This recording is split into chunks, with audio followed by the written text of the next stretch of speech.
इस कहानी के पहले भाग में आपने देखा कि कैसे रति की शादी एक ऐसे घर में हो जाती है जहां उसकी सास सौतेली होती है और वो पूरे घर वालों को अपने इशारों पर नचाती है।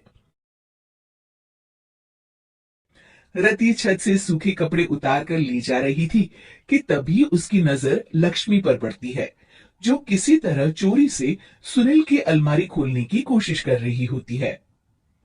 अरे, ये माँ जी को क्या हो गया? चोरों जैसे क्यों आप मेरी अलमारी खोल रही हैं माँ जी? आपको क्या चाहिए मुझे बताइए। अरे वाह, क्या चाहिए मुझे बताइए। अरे मैं इस घर की मालकिन हूँ, पूरा घर मेरे इशारों पर नाचता है और तुम्हें बताऊं कि मुझे क्या चाहिए? हट यहां से। और वो उसे जोर से धक्का देती है। जैसे ही लक्ष्मी रति को धक्का देती है, उसके सर पर चोट लग जाती है और वो बेहोश होकर गिर जाती है। रति के आसपास पूरा परिवार खड़ा रहता है। डॉक्टर जैसे ही उसे देखकर जाता है, रति को होश आता है।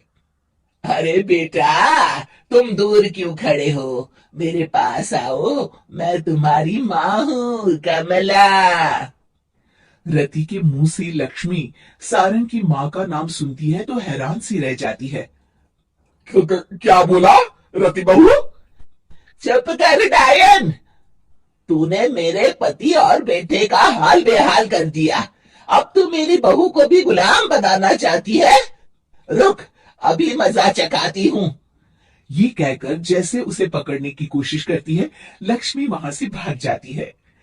लक्ष्मी के जाने के बाद रति अपने ससुर और पति की तरफ देखकर मुस्कुरा देती है।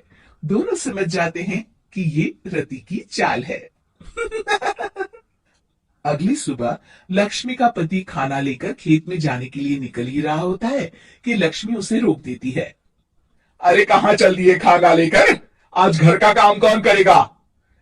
तभी पीछे से रति आ जाती है और जोर से चिल्लाती है। कौन इनको काम पर जाने से रोक रहा है? मैं अभी उसे मजा चखाती हूँ। जैसे ही रति लक्ष्मी की तरफ बढ़ती है, लक्ष्मी घबरा जाती है। मैं तो मजाक कर रही थी बहन। आखिर मैं कौन होती हूँ रोकने वाली? मैं तो बस ये पूछ रही थी कि घर का काम कौन करेगा? कौन क्या? तू करेगी। चल उठा झाड़ू और शुरू हो जा। लक्ष्मी पूरे घर में झाड़ू पोछा लगा रही होती है कि अचानक सामने सारंग खड़ा हो जाता है। अच्छा माँ, मैं काम पर जा रहा हूँ। रति के मामा की फैक्ट्री है, मैं वहां आज से मैनेजर के तौर पर काम करूंगा। सैलरी भी अच्छी है। अरे सारंग, तुझे क्या जरूरत पड़ गई काम करने की? और बेटा तू बाहर काम करेगा तो इस बड़े से घर को मैं कैसे संभालूंगी? अभी तो पूरा काम बाकी पड़ा है। तभी वहां रति आ जाती है। अरे बेटा सारंग, जा, नौकरी पे जा रहा है ना, जा। और हाँ, आते वक्त घर के लिए सब्जियां ले आना। ये लक्ष्मी बैठी बैठी मोटी हो रही है, जरा काम भी तो कर ले। सारंग के जाने के बाद, अच्छा लक्ष्मी, सुन जरा यहाँ। लक्ष्मी अपनी बहू रति को सारंग की पहली माँ जो मर गई है वो समझकर उसके पास जाती है। अरे बहन, ऐसा क्या हो गया जो तुम्हें वापस आना पड़ा? मैं तो बड़े ही प्यार से इस परिवार को चला रही थी। प्यार से तो मैं बहुत साल से तुझे मजा चखाना चाहती थी, लेकिन किसी औरत का शरीर मुझे नहीं मिल रहा था प्रवेश करने के लिए।